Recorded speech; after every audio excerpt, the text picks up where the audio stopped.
یہ غازی یہ تیرے پراسرار بندے جنہیں تو نے بخشا ہے ذوق خدائی، دو نیم ان کی ٹھوکر سے صحرا و دریا، سمٹ کر پہاڑ ان کی ہیبت سے آئی۔ آج ہم آپ کے پاس کچھ پراسرار غازیوں کے بارے میں بات کرنے کے لیے آئے ہیں۔ یہ وہ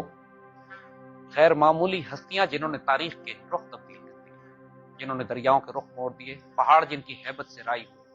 دشت تو دشت دریا بھی نہ چھوڑے ہم نے، بحر ظلمات میں دوڑا دیے گھوڑے ہم نے۔ کہ وہ غیر معمولی ہستیاں ہیں، غیر معمولی وجود ہیں جو تاریخ اسلام میں ہیروز، تاریخ اسلام میں چمکتے دمکتے ستاروں کا درجہ رکھتے ہیں، مگر یہ غیر معمولی پراسرار لوگ ہیں۔ ان کی ظاہری اور باطنی قوتیں کیا تھیں کہ انہوں نے وہ کارنامے انجام دیے کہ آج عقلیں حیران ہو گئی۔ اگر ہم فوجی نقطہ نظر سے دیکھیں تو یہ انسانی عقل ماننے کو تیار کہ عرب کے ریگزاروں سے نکلنے کے بعد 3 سال کے عرصے کے اندر عراق اور شام، رومن اور پرشین امپائرز کو شکست دے کر یہ علاقے سلطنت اسلامیہ میں داخل کرا لیے جائیں۔ یہ تمام کارنامے جس وجود نے کہ میں ایک اونٹ کی طرح ایک بستر پر جان دے رہا ہوں، مجھے سخت شرمندگی ہے کہ میں میدان جنگ میں شہید نہیں ہو سکا، اور اللہ قیامت تک کبھی کسی بزدل کو سکون اور اطمینان نہ دے۔ افسوس یہ اس مجاہد کا ہے، یہ وہ اپنے آپ پر شرمساری کر رہے ہیں جن کو اللہ کے رسول صلی اللہ علیہ وسلم نے سیف اللہ کا لقب دیا۔ جسم کا کوئی وجود کا حصہ ایسا نہیں تھا جس پر تیر، تلوار، نیزہ یا خنجر کے نشانات نہ بنے ہوئے ہوں، جنہوں نے 300 سے زائد جنگوں میں حصہ لیا اور کسی جنگ میں شکست نہیں کھائی، جو صرف ان کے نام سے پرشین اور رومن امپائرز پر دہشت طاری ہو جایا کرتی تھی۔ ان کی زوجہ، ان کی بیوی نے ان کو تسلی دی، خالد آپ شرمساری نہ کریں،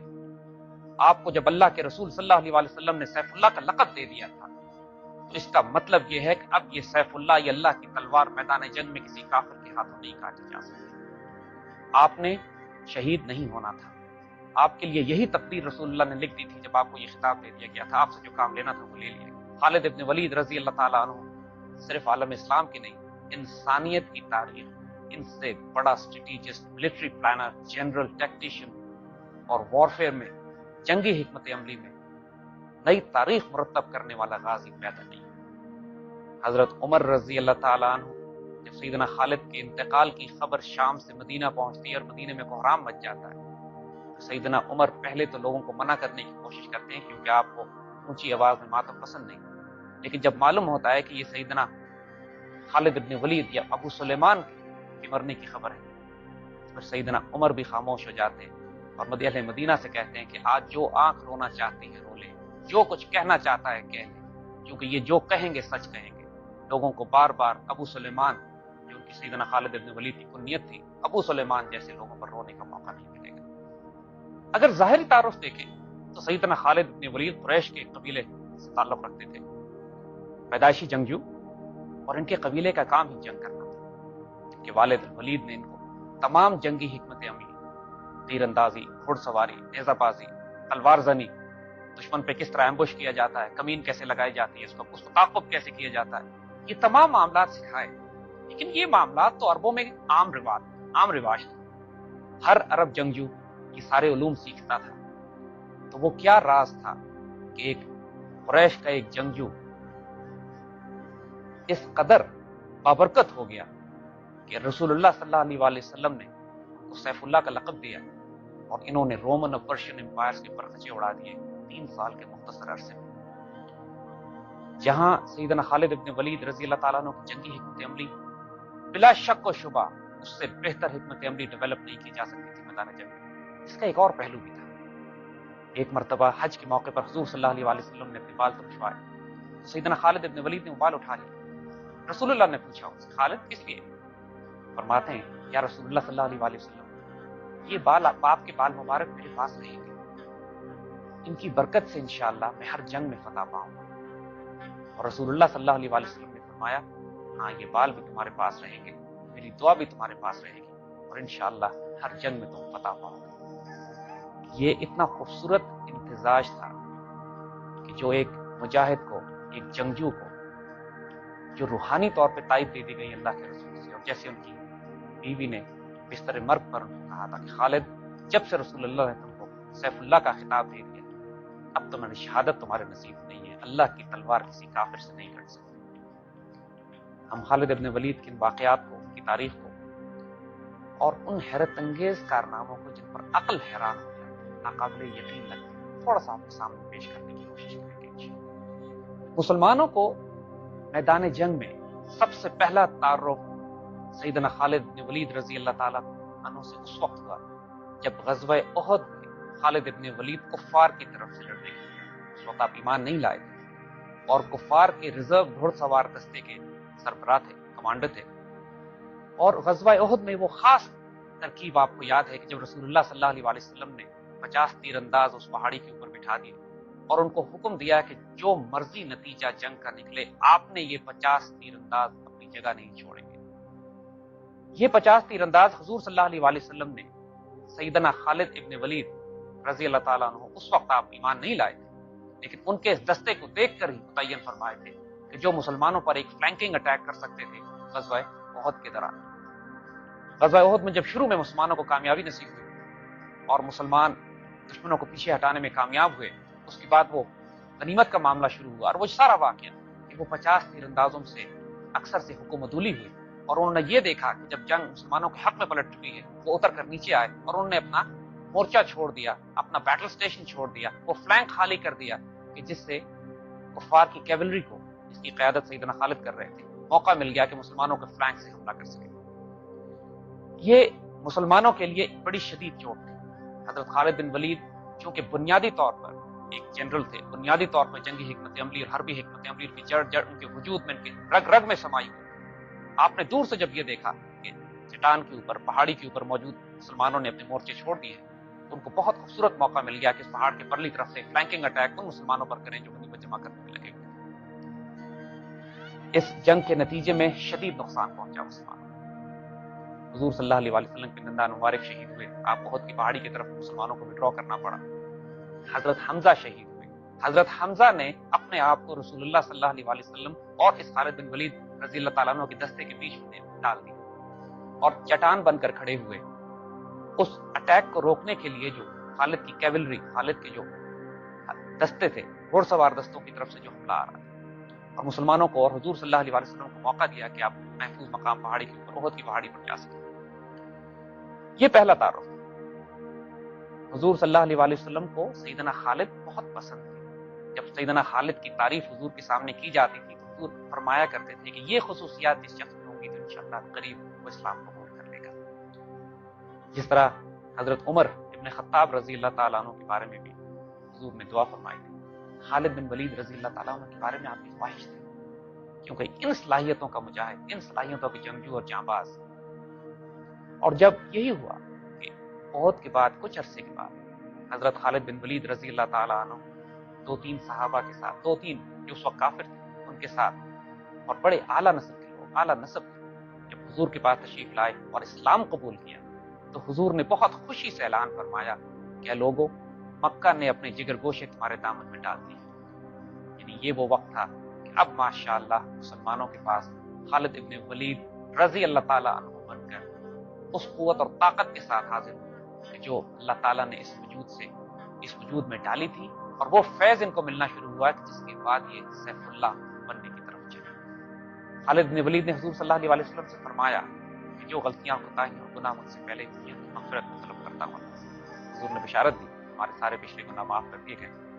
اور اب انشاءاللہ اس کے بعد سیدنا خالد نے عہد کیا کہ اب حضور صلی اللہ علیہ وسلم کی ہمرکابی میں یہ تلوار ان کی بے نیام ہوگی جو اللہ اور اس کے رسول صلی اللہ علیہ وسلم کی حفاظت میں اور اس دین کی سربلندی کے لیے، اور اس میں کوئی شبے کی بات نہیں کہ انہوں نے اس کا حق ادا کر دیا۔ سب سے پہلے جو مارکے سیدنا خالد بن ولید نے حضور صلی اللہ علیہ وسلم کی اجازت سے اور حکم سے کی، اس میں غزوہ جنگ موتا بھی۔ جنگ موتا کے بارے میں بڑا خوبصورت واقعہ آتا ہے کہ حضرت زید بن حارث رضی اللہ تعالیٰ عنہ جب قیادت فرماتے ہیں اس لشکر کی جو جاتا ہے مقابلے کے لیے، تو حضور نے پہلے ہی بشارت دے دی تھی، فرمایا کہ اگر زید شہید ہو جائے تو جعفر ان کے علم سنبھال لیں، قیادت سنبھالیں، اور جعفر شہید ہو جائیں تو اس کے بعد کوئی دوسرے کی قیادت سنبھال لیں اسلامی لشکر کی۔ اور جس وقت اسلامی لشکر دشمن سے متصادم تھا، جنگ موتا کے بعد یہ بات محکم ہو گئی بالکل کہ سیدنا خالد بن ولید رضی اللہ تعالیٰ عنہ اسلامی لشکر کے کمانڈروں کے طور پر ابھر رہے ہیں، ان کو متعین کر دیا گیا۔ فتح مکہ کے موقع پر حضور صلی اللہ علیہ وسلم جب لشکر لے کے مکہ کی طرف چلے اور تمام صحابہ آپ کے امرکابی میں تھے، تو سیدنا خالد بن ولید رضی اللہ تعالیٰ عنہ کو بھی دستہ دیا گیا، اور 9 اطراف سے جب مسلمان مکہ میں داخل ہوئے تو 8 اطراف میں جس طرف سے باقی مسلمان فوجیں داخل ہوئی کوئی مزاحمت نہیں ہوئی، کوئی جھڑپ نہیں ہوئی، لیکن سیدنا خالد بن ولید رضی اللہ تعالیٰ عنہ کی طرف سے جو دستہ شامل آیا اس کی ایک جھڑپ ہوئی، کچھ کافر مارے گئے، اور پھر ماشاءاللہ جس فاتحانہ شان سے آپ حضور صلی اللہ علیہ وسلم کے سامنے سے گزرے ہیں، اپنی ذرہ میں، اپنے آرمر میں، اپنے بیٹل گیئر میں، اپنی تلوار پر ہاتھ رکھ کے، تو حضور نے صحابہ سے پوچھا یہ کون ہے؟ صحابہ نے بڑے پیار سے فرمایا کہ خالد بن ولید رضی اللہ تعالیٰ عنہ، اور پھر حضور نے ان کو بشارت دی سیف اللہ۔ ماشاءاللہ یہ اتنی محکم بشارت ہو چکی تھی کہ خالد ابن ولید رضی اللہ تعالیٰ عنہ کو یقین ہو چکا تھا کہ انشاءاللہ یہ اللہ کی تلوار اب کسی میدان میں شکست نہیں کھائے گی، اور یہ اس غیر معمولی کانفیڈنس کا باعث تھی جس کے واقعات ہم آگے سنائیں گے آپ کو، جو عقل حیران کر دینے والا جرت، دلیری، شجاعت، جس کو ظاہراً جنون کی حد تک کہا جا سکتا ہے، لیکن اس کی وجہ صرف وہ بشارت تھی جو رسول اللہ کی طرف سے ملی تھی۔ دیکھیے سیدنا خالد بن ولید رضی اللہ تعالیٰ عنہ کے بارے میں ایک غیر معمولی بات نوٹ کریں، آپ کے پوٹینشل کو، آپ کی جانبازی کو، آپ کی دلیری کو، آپ کی خود اعتمادی کو، اور آپ کی اس آزاد طبیعت کو حضور صلی اللہ علیہ وسلم بہت پسند فرماتے ہیں اور اس کو پیٹرنائز کرتے ہیں، یعنی ان غلطیوں پر جن پر کسی اور صحابی کو سخت سرزنش کی جاتی ہو، سیدنا خالد ابن ولید رضی اللہ تعالیٰ عنہ سے درگزر کر لیا جاتا ہے۔ فتح مکہ کے موقع پر جب جھڑپ ہوئی، کیونکہ حضور نے منع فرمایا تھا کہ کوئی جھڑپ نہیں کرنی، اس کے باوجود بھی جب جھڑپ ہوئی اور سیدنا خالد سے سوال کیا گیا تو انہوں نے فرمایا کہ یا رسول اللہ صلی اللہ علیہ وسلم انہوں نے ہم پر پہلے حملہ کیا تھا، ہمیں مجبور کیا، تو حضور نے بات کو بہت پیار سے ٹال دیا، اچھا جو ہوا سیدنا خالد سے کوئی سرزنش نہیں کی گئی۔ اسی طرح ایک موقع اور بھی آیا بات کہ جب سیدنا خالد کی تلوار سے کچھ ایسے لوگ قتل ہو گئے جن کے بارے میں شک تھا کہ شاید وہ مسلمان ہیں یا نہیں، جب اس کی اطلاع رسول اللہ صلی اللہ علیہ وسلم کو پہنچی تو آپ کو بہت دکھ ہوا، لیکن سیدنا خالد کو آپ نے کچھ نہیں فرمایا، اور جو لوگ قتل ہوئے تھے ان کو دیت عطا کر دی گئی، ان کو اس کے پیسے پچھوا دیے۔ سیدنا خالد کو بہت کیئرفلی ہینڈل کرنا پڑتا تھا اس سارے معاملات کو۔ ظاہر ہے وہ شخص جو اتنا آزاد ہو، دلیر ہو، شجاع ہو، اور اپنی ایک رائے رکھتا ہو، اور پھر اس کو یہ اعتماد ہو کہ اللہ کے رسول اس سے اتنی محبت اور اعتبار کرتے ہیں، تو وہ کسی اور کے قابو میں آنے والے بھی نہیں تھے۔ سیدنا ابوبکر صدیق رضی اللہ تعالیٰ عنہ کو بعد میں بہت احتیاط سے ان کو ہینڈل کرنا پڑا۔ سیدنا عمر چونکہ ان کے دوست تھے، تقریباً ہم عمر تھے، تو آپس میں ان کے ساتھ ان کے بحث مباحثے چلتے تھے، لیکن یہ دوستوں کے تعلقات تھے آپس میں، اس کے باوجود آپس میں ادب، رسپیکٹ، محبت اور پیار ان کا بے انتہا۔ فتح مکہ کے بعد حضور صلی اللہ علیہ وسلم کے ہر غزوے میں سیدنا خالد آپ کے ساتھ۔ غزوہ حنین کے موقع پر جس کا ذکر قرآن میں بھی آتا ہے کہ جب مسلمان ایک کثیر تعداد کے ساتھ آگے بڑھتے ہیں اور پہاڑوں کے پیچھے سے دشمن مسلمانوں پر تیروں کی بارش کرتا ہے اور شدید نقصان مسلمانوں کو اٹھانا پڑتا ہے، اور ایک موقع تو ایسا آتا ہے کہ حضور صلی اللہ علیہ وسلم چند صحابہ کے ساتھ بالکل تنہا رہ جاتے ہیں، اور پھر مسلمانوں کو پکار کر بلاتے ہیں اپنی طرف، اور مسلمان ری گروپ کرتے ہیں، دوبارہ ری آرگنائز کرتے ہیں اور کاؤنٹر اٹیک کرتے ہیں، اور اللہ پھر مسلمانوں کو فتح دیتا ہے۔ اس جنگ میں خالد ابن ولید بہت بے جگری سے لڑے اور بہت زخمی ہوئے۔ حضور صلی اللہ علیہ وسلم بہت عرصے تک آپ کی عیادت فرماتے رہے، آپ کے لیے دعائیں خیر کرتے رہے، اور خالد ابن ولید حضور صلی اللہ علیہ وسلم کی خاص شفقت سیدنا خالد پر رہی۔ اس کے بعد غزوہ تبوک میں بھی سیدنا خالد ابن ولید حضور کے ساتھ تبوک کی مہم پر گئے۔ اگین اس مہم کا ذکر بھی قرآن پاک میں آتا ہے، اور تبوک سے حضور نے ایک چھوٹی سی ڈٹیچمنٹ، ایک چھوٹا سا دستہ جو 2 ملت الجندل کی طرف بھی روانہ کیا شام میں، اور سیدنا خالد کو اس طرف بھیجا گیا، اور اس وقت انہوں نے وہاں جا کے معاہدے کیے، اور سارے معاملے میں اس ساری کیمپین کی قیادت سیدنا خالد کے پاس تھی جو 2 ملت الجندل اور شام کی طرف کیا تھا۔ حضور صلی اللہ علیہ وسلم کے پردہ فرمانے کے بعد جو سب سے پہلی بڑی اور خونریز جنگیں سیدنا خالد کو لڑنی پڑی، وہ سیدنا ابوبکر صدیق نے آپ کو سلیکٹ کیا اللہ کی تلوار کو فتنہ ارتداد کو دبانے کے لیے۔ بہت سے قبائل ایسے تھے جو مرتد ہو گئے، بہت سے قبائل تھے جنہوں نے زکوٰۃ دینے سے انکار کیا، اور ان تمام کی سرکوبی کے لیے جس کمانڈر ان چیف، جس شہ سوار کا انتخاب کیا گیا وہ سیدنا خالد ابن ولید، اور خالد ابن ولید رضی اللہ تعالیٰ عنہ نے انتہائی دلیری اور شجاعت کے ساتھ ان مہموں کو سر کیا، اور فتنہ ارتداد کو ختم کرنے والی تلوار سیدنا خالد کی۔ ان تمام کامیابیوں سے سیدنا خالد بن ولید کو اتنا اعتماد ہو گیا تھا اللہ کے اس کرم اور فضل پر جو ان کے اوپر سیف اللہ کے ہونے کی وجہ سے کیا جا رہا تھا، اور وہ مہر ثبت کر دی گئی تھی کہ یہ تلوار اب میدان جنگ میں کبھی نہیں ٹوٹے گی، کہ اس سے اندازہ کیجئے کہ جب ایران کے بادشاہ کو انہوں نے خط لکھا اور بڑے کانفیڈنس سے اس کو کہتے ہیں، جب ایرانین کیمپین پہ پرشین کیمپین پہ گئے، اس کو خط لکھ کے کہتے ہیں کہ یا تو اسلام قبول کر لو، یا تم ہمارے سرنگی ہو جاؤ، جزیہ دو، یا پھر فرماتے ہیں کہ تم کو پتہ نہیں ہے کہ کیا چیز تمہارے پاس آنے والی ہے اور کیا چیز تم سے ٹکرائے گی آگے، اور جو لوگ میں لے کر آ رہا ہوں تمہاری طرف وہ موت کو اس سے زیادہ عزیز رکھتے ہیں جتنے عزیز تم زندگی کو رکھتے ہیں۔ اسی طرح جب ایک رومن بادشاہ کو، رومن سپاہ سالار کو آپ نے خط لکھا جو کہ بہت قلعوں میں بند کر لیا تھا اس نے اپنے آپ کو، تو بہت کانفیڈنس اور اعتماد سے اس کو لکھتے ہیں کہ اگر تم بادلوں میں بھی چھپ جاؤ جا کے تو اللہ یا تو ہمیں بادلوں میں پہنچا دے گا یا تمہیں اتار کر نیچے ہمارے لیول پر لے آئے گا، پھر ہم تمہارے میدان جنگ میں تمہارا صفایا کریں گے۔ ان کا غیر معمولی اعتماد، ہم اس کی چند مثالیں صرف آپ کو دیں گے۔ میدان جنگ میں سیدنا خالد بن ولید کو ان کے نعرے سے پہچانا جاتا تھا۔ ان کا جو جنگی نعرہ تھا وہ یہ تھا کہ میں ایک غیرت مند جنگجو ہوں، میں اللہ کی تلوار ہوں، میں خالد بن ولید ہوں۔ یہ اعتماد ان کا کہ دشمن پہ دہشت طاری کر دیا کرتا تھا۔ اسی طرح ایک واقعے میں ایک رومن جاسوس، ایک رومن قاصد آتا ہے ان کے پاس اور سیدنا خالد بن ولید رضی اللہ تعالیٰ عنہ سے کوشش کرتا ہے ان کو جھوٹ بول کے، دھوکہ دے کے ایک پھندے میں پھنسانے کی، ایک پلان پیش کرتا ہے جو کہ جھوٹا ہوتا ہے۔ خالد بن ولید صرف اس کی آنکھوں میں آنکھیں ڈال کر دیکھتے ہیں اور پوچھتے ہیں کیا تم سچ کہہ رہے ہو، اور اس شخص کی روح فنا ہو جاتی ہے۔ جب مرتدین کی سرکوبی ہو گئی تو حضرت ابو بکر صدیق رضی اللہ تعالیٰ عنہ کی نگاہ ایران کی طرف پڑی، عراق کی طرف پڑی، اور آپ نے اس مہم کے لیے سیدنا خالد بن ولید رضی اللہ تعالیٰ عنہ کو سلیکٹ کیا۔ مسلمانوں کو یہ بشارت پہلے مل چکی تھی کہ مسلمان پرشین اور رومن امپائرز کو کیپچر کریں گے۔ آپ کو سراقہ والی حدیث یاد ہوگی کہ جب حضور صلی اللہ علیہ وسلم ہجرت فرما رہے تھے اور ہجرت فرماتے سیدنا ابو بکر صدیق کے ساتھ جو پیچھے سے ان کو گرفتار کرنے کے لیے سراقہ اپنے گھوڑے پر آئے تھے، تو سراقہ کو حضور نے بشارت دی تھی کہ سراقہ تمہارا کیا حال ہوگا جب کسرا کے کنگن تمہارے ہاتھوں میں ہوں گے، جب ایرانی بادشاہ کے کنگن تو پہنے ہوں گے، اور سیدنا ابو بکر صدیق شاہد تھے اس بشارت میں۔ تو جب آپ کو خلافت دی گئی، جب سیدنا ابو بکر صدیق کی خلافت ہوئی، تو سب سے پہلی مہم جو جزیرت العرب سے باہر آپ نے لانچ کی وہ کسرا کے خلاف تھی، کسرا کے کنگنوں کے خلاف تھی جو آنے تھے اور سراقہ کے ہاتھ میں پہننے تھے، اور اس کے لیے جس تلوار کو منتخب کیا گیا سیدنا خالد۔ دیکھیں اس سے پہلے کہ ہم حضرت خالد بن ولید رضی اللہ تعالیٰ عنہ کی ملٹری کیمپینز کے بارے میں بات کریں، ان کی ملٹری اسٹریٹجی اور ٹیکٹکس کے بارے میں بات کریں، تھوڑا سا سائیکولوجیکل ڈائمینشن میں بات کریں۔ جو ان کو اعتماد تھا، جو کانفیڈنس تھا، وہ کچھ سائیکولوجیکل اور اسپرچل باتوں کی وجہ سے، اپنی ملٹری پلاننگ کی وجہ سے نہیں۔ یہ بات جیسے ہم پہلے کر چکے ہیں کہ حضور صلی اللہ علیہ وسلم نے ہجرت کے موقع پر بشارت دے دی تھی مسلمانوں کو کہ ایران اور روم مسلمان فتح کر لیں گے۔ یہ بشارت جب آپ کو پہلے دے دی جائے، ایران تو آپ نے فتح ہر حال میں کرنا ہی ہے، نتیجہ پہلے بتا دیا۔ اس کے بعد سیدنا خالد بن ولید کو سیف اللہ کا لقب دے دیا گیا، یعنی یہ وہ تلوار تھی جو میدان جنگ میں ٹوٹ نہیں سکتی۔ اور پھر سیدنا خالد بن ولید رضی اللہ تعالیٰ عنہ نے حضور کے کشکوے مبارک بال، جس طرح پہلے ذکر ہوا، اپنی ٹوپی میں سیل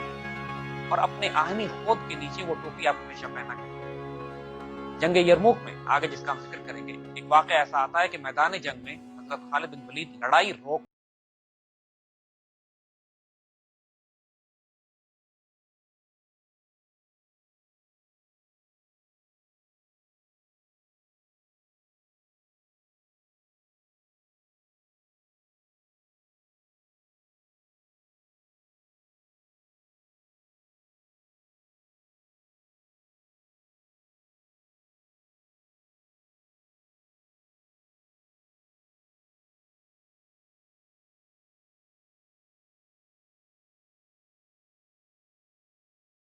سالار کے ساتھ ان کی نیگوسیشنز ہو رہی تھی جنگ شروع ہونے سے پہلے،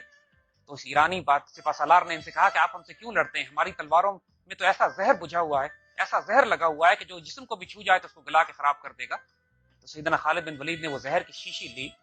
اور یہ مشہور دعا پڑھی، بسم اللہ الذی لا یضر مع اسمہ شیء فی الارض ولا فی السماء وهو السمیع العلیم، اور زہر پی گئے اور آپ کو کچھ نہیں ہوا۔ کیونکہ آپ کو یقین تھا کہ جو کام آپ سے لینا ہے وہ لیا جائے گا، جو اللہ کی تلوار ہے کافروں کے ہاتھ ٹوٹے گی نہیں، اور رسول اللہ صلی اللہ علیہ وسلم کے وہ بال مبارک کی برکت جس کو آپ اپنے وجود کے ساتھ جوڑ کر رکھتے تھے۔ بہت آگے جا کے ایک مرتبہ سیدنا خالد بن ولید رضی اللہ عنہ کو بڑی تکلیف اٹھانی پڑی کسی معاملے پہ،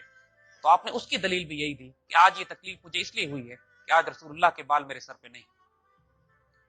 تو خود یہ بات بالکل واضح ہے کہ جہاں جنگی حکمت عملی اور پلاننگ وہ کرتے تھے، اس میں کانفیڈنس یا اوور کانفیڈنس یا ڈیئر ڈیول کانسیپٹ جو تھا وہ اس یقین اور اعتماد کی وجہ سے تھا جو ان کو روحانی طور پر دیا گیا تھا۔ یہ بہت امپورٹنٹ ایلیمنٹ ہے سمجھنے کے لیے کہ فزیکل ورلڈ میں، فزیکل پلاننگ میں، فزیکل اسٹریٹجی بلڈ کرنے میں جب اسپرچول کنٹینٹ شامل ہو جاتا ہے، جب روحانی کنٹینٹ شامل ہو جاتا ہے، تو وہ غیر معمولی قوتیں جنم لیتی ہیں کہ جو انسان کی عقلیں حیران ہوتی ہیں، انسانی طاقت سے باہر ہوتی ہیں، وہ ویسے کارنامے انجام دیے جاتے ہیں۔ اس کی سینکڑوں مثالیں اسلامی تاریخ میں، اور انشاءاللہ ان پروگراموں میں ہم آگے ان کو کور کرنے کی کوشش بھی کریں گے۔ سیدنا خالد بن ولید کی جو جنگی اسٹریٹجی جو وہ آن گراؤنڈ ڈپلوائے کرتے تھے وہ بڑی روتلس تھی۔ پہلی بات کہ وہ ہلکا ہاتھ رکھتے تھے تو یقین، جب ان سے جھڑپ ہوتی تھی تو گریز، وہ اس معاملے میں پورا اعتماد، پورا یقین رکھتے تھے کہ یا تو نیگوسیشن اور بات چیت کے ذریعے معاملہ طے ہو جائے، جب تلوار نکالنی پڑے تو پھر زمین دشمنوں کے خون سے سرخ ہونی چاہیے۔ ایسے اتنے واقعات، ایک مرتبہ جب مشکل حالات تھے جنگ میں تو آپ اللہ سے وعدہ کیا کہ جتنے دشمن پکڑے جائیں گے ان کو کسی جگہ لا کر ذبح کریں گے، اور نتیجہ یہ ہوا کہ تمام دشمن جو میدان جنگ سے بھاگ کے کئی کئی میل دور چلے گئے، انہوں نے اپنے کیولری دستے کے پیچھے بھیج کر ان تمام دشمنوں کو واپس لائے، اور جس جگہ وعدہ کیا تھا کہ قتل کیا جائے گا، کیونکہ وعدہ آپ نے کیا تھا کہ میں دریا کو ان کے خون سے سرخ کروں، اور دریا کو پھر ان کے خون سے سرخ کیا گیا۔ یہ بھی عراق کیمپین 70,000 لوگ سیدنا خالد بن ولید نے ایک جنگ میں قتل کیا۔ اسی طرح جنگ ذات سلاسل ایک بہت عراق کیمپین کی جنگ جس میں ایرانیوں نے اپنے آپ کو ایرانی ہاتھی اور آرمر اور اس زمانے کے سپر پاور کے جو تمام مال و اسباب، لیکن بڑی بڑی فوجیں جو امپائر سے جو سب سے بڑی خامی یہ تھی کہ وہ جنگیں بہت آہستہ، بہت سست روی سے حرکت کرتے، اور خالد بن ولید رضی اللہ تعالیٰ عنہ جو غیر معمولی کارنامے ہوتے تھے یہ کہ آپ اتنی تیز رفتاری سے مسلمان فوج حرکت کرتے تھے، جس کی صرف ایک مثال دینا کافی ہے۔ ایک مرتبہ ایک مسلمان کمانڈر نے سیدنا خالد بن ولید کو خط لکھا، میں دشمن کے ساتھ بڑے بیکار ہوں، مجھے آپ کی مدد کی۔ سیدنا خالد بن ولید نے اسی قاصد کو خط دے کے بھیجا کہ جاؤ اس کمانڈر سے کہو کہ میں تمہاری مدد کے لیے پہنچ رہا ہوں، اور جب وہ قاصد بجلی کی رفتار سے پہنچا ہے واپس اس کمانڈر کے پاس، اور اس کمانڈر نے خط کھول کے پڑھا ہے اور سر اٹھایا ہے، تو وقت پر خالد بن ولید کی فوج نظر آ گئی۔ اس قاصد کے لٹرلی اس کی گرد پہ نہیں بیٹھی گھوڑے کی خالد بن ولید۔ اگر آپ خالد کی فوج میں ہیں تو آرام آپ کے لیے نہیں، اگر آپ سیدنا خالد کے کیولری میں ان کے دستوں میں ہیں تو آپ کا آرام سے گھوڑے کی، وہ آپ ایک گاؤں پر حملہ کرنے کے لیے جاتے ہیں، ایک شہر میں حملہ کرنے کے لیے جاتے ہیں، دشمن اپنی فوجیں اس طرف لے کے جاتا، آپ مستقل کر کے اس شہر میں حملہ کر دیتے ہیں، اور یہ ممکن ہی نہیں تھا دشمن کی فوجوں کے لیے اتنی ہائی موبلٹی کے ساتھ جو ملٹری مینوورز ہو رہے ہیں ان کے ساتھ ان کا مقابلہ کر سکتے۔ آج کل کی جنگ میں بھی جو موبائل کیولری، جو مینووربلٹی، یہ صلاحیت موجود ہے کہ کتنی تیزی سے ایک فوج ایک جگہ سے حرکت کرنے کی جگہ جاتی ہے، ایک فیصلہ جب میں جاتا ایک دفعہ جب تک بالکل چلنے نہیں کسی کو اس قابل نہیں ہوتی فوج سے مل کر دوبارہ جاسوسوں کا نظام ایسا تھا کہ عراق میں کوئی فوج رسد کا نظام ایسا تھا پورے ملک میں جہاں مسلمان فوج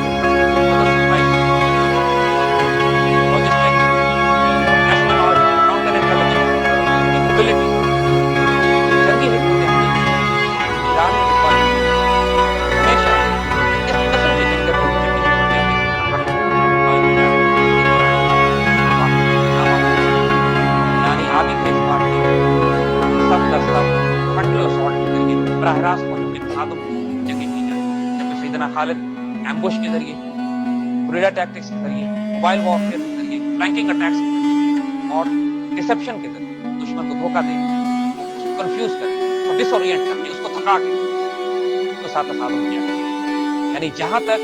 ظاہری جنگی حکمت عملی کا بھی تعلق ہے وہ اتنی غیر معمولی ہے کہ سلطنت ایران نے، سلطنت فارس نے اپنے اعلیٰ ترین جنرل آپ معاملے میں ایران کو جانے کے لیے، لیکن صرف چند ماہ کے عرصے میں پورا عراق سیدنا خالد نے تلوار کے زور پر فتح کر لیا. خالد بن ولید کی طبیعت تھی کہ آپ جان بوجھ کر خطرے مول لیتے تھے. یعنی دشمن سوچ نہیں سکتا تھا کہ کوئی شخص اس قسم کے خطرات لے سکتا ہے، اور اس کی توقع کے برخلاف غیر معمولی خطرات مول لے کر آپ ایسے ایسے کارنامے انجام دیتے تھے کہ جو ایلیمنٹ آف سرپرائز دشمن کو حیران کر دینے والا ہوتا تھا، جو توقع نہیں کرتا تھا. اور یہ ایک بہت بڑا ایلیمنٹ تھا. ان کی بے جگری، ان کی دلیری، ان کی بے خوفی مثال بن گئی تھی. لوگ خالد بن ولید رضی اللہ تعالی عنہ کی مثالیں دیا کرتے تھے کہ اگر دیوانگی کی حد تک دلیری دیکھنی ہے تو سیف اللہ کو دیکھو. اس کی ہم چند مثالیں آگے دیں گے آپ کو. جنگ یرموک کا ایک موقع آتا ہے. جنگ یرموک کے ایک موقع پہ جب 60,000 غسانی عیسائی ایک ان کا لشکر، ایک ان کا گروہ مسلمانوں کو تنگ کر رہا تھا، تو سیدنا خالد نے اس کا حل پیش کیا مسلمانوں کی وار کونسل میں. تمام بڑے بڑے صحابہ، اس میں ابو عبیدہ ابن جراح بھی تھے، اس میں سیدنا خالد بھی تھے، اس کے اندر زرار بن اسوار بھی تھے، تمام بڑے بڑے صحابی موجود تھے.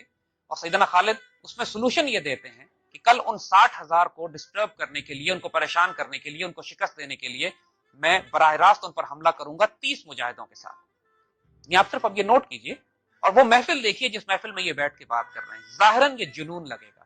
کہ 60,000 کے لشکر پہ آپ فرما رہے ہیں کہ میں 30 مجاہدوں کے ساتھ حملہ کروں گا. اب اگلوں کا جواب سنیے جو اس سے زیادہ حیران کن ہے. پوری وار کونسل بیٹھ کے فیصلہ کرتی ہے خالد یہ پلاننگ آپ کی ٹھیک نہیں ہے. 30 آدمیوں کے ساتھ 60,000 پہ حملہ کرنا کوئی دانش مندی نہیں ہے. آپ 60 آدمی لے جائیں. آپ یقین کریں گے. اور اس کے بعد تاریخ نے دیکھا کہ خالد 59 مجاہدین کے ساتھ 60,000 کے لشکر پر ٹوٹ پڑتے ہیں اور ان کو ناکوں چنے چپا دیتے ہیں. یہ غیر معمولی، امپاسبل، ناممکنات میں سے دلیری جو دنیا کا کوئی جرنیل، کوئی ملٹری کمانڈر، کوئی اسٹریٹجک، کوئی ٹیکٹیشین، کوئی وار پلانر اور اینالسٹ جو ان باتوں کو سوچ نہیں سکتا، خالد اس کو کر گزرے. فراز کی جنگ جو کہ عراق کی آخری جنگ تھی، عراق کیمپین کی آخری بڑی جنگوں میں شامل تھی. یہ وہ جنگ تھی کہ جب ایرانی امپائر کی حدیں رومن امپائر سے مل رہی تھی جس جگہ پہ جا کے، اور مسلمانوں کا تھریٹ جب کامن محسوس ہوا رومن اور پرشین امپائر کو، تو دونوں نے اپنی فوجیں اکٹھی کر دی. یہ پہلا موقع تھا فراز کی جنگ میں کہ رومن اور پرشین امپائر الائز بن کر، ایک دوسرے کے ساتھ الائز اور اتحادی بن کر مسلمانوں کے خلاف آئے. اور اللہ کے فضل سے سیدنا خالد نے ان دونوں کے کمبائنڈ لشکر کو ذبح کیا. اور ایک کمال کا کام جو اس کے بعد آپ نے کیا، یعنی یہاں پہ حضرت خالد بن ولید کی وہی بے خوف اور رسک ٹیکنگ اور دلیرانہ طبیعت کا پتہ لگتا ہے کہ اس جنگ سے فتح کے بعد جب مسلمان واپس ہیرا میں اپنے مرکز کی طرف آ رہے تھے تو حج کا موقع ہے. سیدنا خالد نے فیصلہ کیا کہ میں نے حج کرنا ہے. اب ظاہر ہے یہ رسک تھا کیونکہ مسلمان فوجیں ایک طرف عراق میں لڑ رہی تھی، رومن اور پرشین امپائر سے برسر پیکار تھے، اور سیدنا ابو صدیق رضی اللہ تعالیٰ عنہ اس وقت مدینہ میں خلیفہ تھے، اور سیدنا ابو بکر سے آپ نے اجازت نہیں لی. لیکن جیسے کہ رسک ٹیکر وہ تھے، سیدنا خالد نے پورے لشکر کو روانہ کیا ہیرا، اور بغیر کسی کو بتائے چند ساتھیوں کو ساتھ لے کر خاموشی سے دیوانہ وار منزلیں مارتے ہوئے حج کے موقع پر مکہ پہنچ گئے اور حج کیا. کسی کو بتایا نہیں، اپنے خیال میں بہت چھپ کے حج کیا. اب یہاں پہ وہ کمال سیدنا ابوبکر صدیق کا بھی ہے کہ جب واپس حج کر کے یہ اپنے لشکر میں پہنچے ہیں تو لشکر کو پتہ نہیں چلا کہ خالد چند روز کے لیے غائب تھے. اتنی خاموشی سے گئے اور خاموشی سے آئے. لیکن جب اپنے لشکر میں پہنچے تو پیچھے سے ایک قاصد آتا ہے خلیفہ کا خط لے کر، اور اس خط میں بڑی پیار سے ایک ڈپٹ دی ہوئی تھی اور لکھا تھا آئندہ ایسا نہ کرنا. کہ خالد بن ولید جیسے شاہینوں کو قابو کرنا، ان کو سنبھالنا اور ان کو ہینڈل کرنا بھی کوئی آسان کام نہیں تھا. حضور صلی اللہ علیہ وآلہ وسلم بہت درگزر کا معاملہ آپ کے ساتھ فرماتے تھے.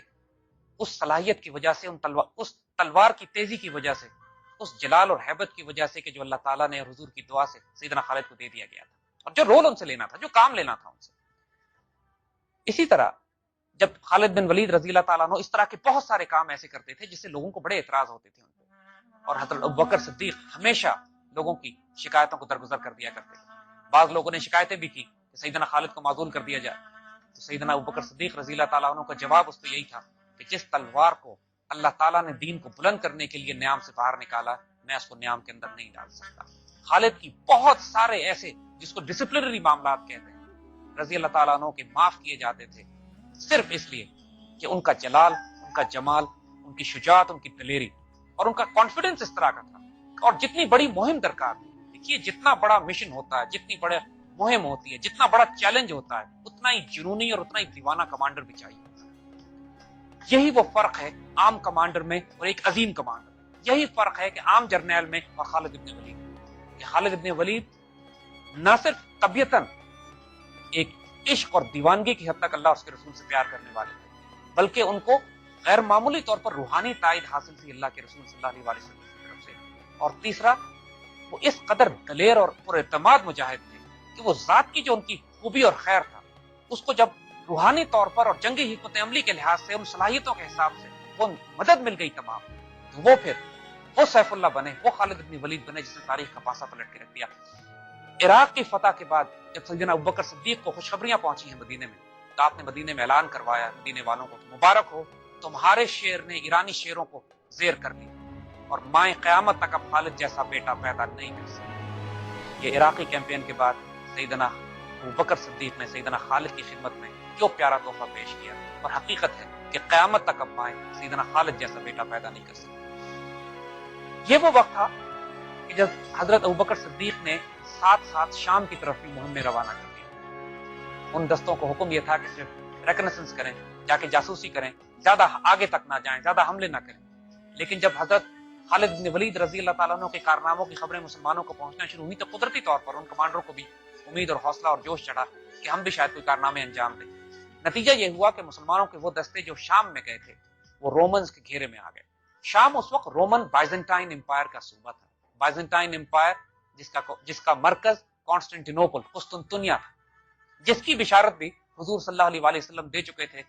لتفتحن القسطنطنیہ فنعم الامیر امیرھا فنعم الجیش ذالک الجیش، کہ قسطنطنیہ بھی لازماً فتح ہوگا، اور جو فوج اس کو فتح کرے گی وہ جنتی ہے، اور جو امیر اس کو فتح کرے گا وہ جنتی ہے. تو قدرتی طور پر مسلمانوں میں جس طرح کسرا کے تباہ ہونے کی خبر حضور دے چکے تھے اور مسلمانوں کو ایمان کی حد تک یقین تھا کہ ایران پر مسلمان قبضہ کریں گے، اسی طرح مسلمانوں کو ایمان کی حد تک یقین تھا کہ رومن امپائر کو بھی مسلمان کیپچر کریں گے. اور سیدنا ابوبکر صدیق نے اسی لیے دونوں طرف لشکر روانہ کیے. خالد اس وقت عراق میں تھے، اور عراق سے جب وہ مسلمان جو شام گئے تھے اور گھیرے میں آ گئے اور ان کو مدد کی ضرورت پڑی، تو سیدنا ابوبکر صدیق نے ایک خط لکھا سیدنا خالد کو اور ان کو حکم دیا کہ فوراً ان مجاہدین کی مدد کے لیے عراق کا محاذ دوسرے صحابہ کے حوالے کریں. اور اب شام کی مہم سیدنا خالد کو دی جا رہی تھی. سیدنا خالد کو جب یہ خط پہنچتا ہے تو دوبارہ ایک ایسا وہ کام کرتے ہیں جو تمام جنگی حکمت عملی کے تحت ناممکنات میں سے نہ کیا جا سکتا ہے، نہ ریکمینڈڈ ہے، اور نہ ہی کوئی ملٹری اسٹریٹجسٹ اس کو کرنے کا سوچ سکتا. عراق سے شام جانے کے دو راستے تھے. ایک راستے کے اوپر رومن قلعے بنے ہوئے تھے، وہ ذرا خطرناک ہوتا. دوسرا راستہ طویل تھا، اور تیسرا راستہ ریگستان سے گزرتا تھا، لیکن وہ ایسا راستہ تھا کہ جس پہ کوئی فوج، کوئی شخص گزر نہیں سکتا تھا کہ 5 دن بغیر پانی کے گرمی میں راستہ بھولنے کا اندیشہ، اور اگر راستہ بھول جائے تو موت یقینی. سیدنا خالد اس راستے سے صرف ایک گائیڈ کو ساتھ لے کر اپنی فوج کو لے کر نکلے ہیں، اور غیر معمولی طور پر ایک ایسا کام کیا ہے جو اس سے پہلے عرب تاریخ میں، مصر کی تاریخ میں، شام کی تاریخ میں اور عراق کی تاریخ میں کبھی نہیں کیا گیا کہ اس ریگستان کو ایک فوج نے عبور کیا ہو جب موت یقینی تھی. تمام بھیجنے والے یہ جانتے تھے کہ خالد پار نہیں کر سکیں گے. خالد کی طبیعت کو ایمان کی حد تک یقین تھا کہ شام ان کے ہاتھ سے فتح ہوگا، اور ان کو معلوم تھا کہ یہ ریگستان ان کا راستہ نہیں روک سکے گا. وہ جس وادی سے گزر کر گئے ہیں آج تک اس وادی کو سنیت العقاب کہا جاتا ہے. اور ایک واقعہ ہم یہاں بتانا چاہیں گے کہ کئی سو سال کے بعد سیدنا خالد بن ولید کے انتقال کے جب عباسی خلافت تھی تو خلیفہ معتصم جب اس علاقے سے گزرا ہے تو اس کو کسی نے جھنڈا دکھایا ہے جو وہ قلعے پہ لگا ہوا تھا، اور اس کو بتایا گیا ہے کہ یہ وہ جھنڈا ہے جو خالد بن ولید رضی اللہ تعالیٰ عنہ نے اپنے ہاتھ سے لگایا تھا. اور خلیفہ اس جگہ پہ اتر گیا، اس نے اس جھنڈے کو بوسہ دیا اور اپنی تمام فوج میں حکم جاری کر دیا کہ جو کوئی بھی اس علاقے سے گزرے گا اس جھنڈے کے احترام میں باادب ہو کے گزرے گا، پاپیادہ گزرے گا، سوار ہو کے نہیں جائے گا، کیونکہ اس جھنڈے پر ایک عقاب کا نشان بھی بنا ہوا تھا. اور سنا ہے یہ کہ یہ 18ویں صدی تک وہ جھنڈا سنیت العقاب میں لہراتا رہا ہے. اس کے بعد جب مسلمانوں کا زوال آیا، مسلمان بکھر گئے، تو وہ جھنڈا بھی اپنی جگہ سے ہٹ گیا. سنیت العقاب خالد بن ولید رضی اللہ تعالیٰ عنہ کا وہ شاندار کارنامہ تھا کہ جو تاریخ اسلامی میں، جنگی تاریخ میں اس کی مثال نہیں ملتی. کہ جس طرح آپ عراق کی مہم سے شام کی طرف گئے، شام میں جو آپ نے کارنامے انجام دیے انشاءاللہ وہ بعد میں بات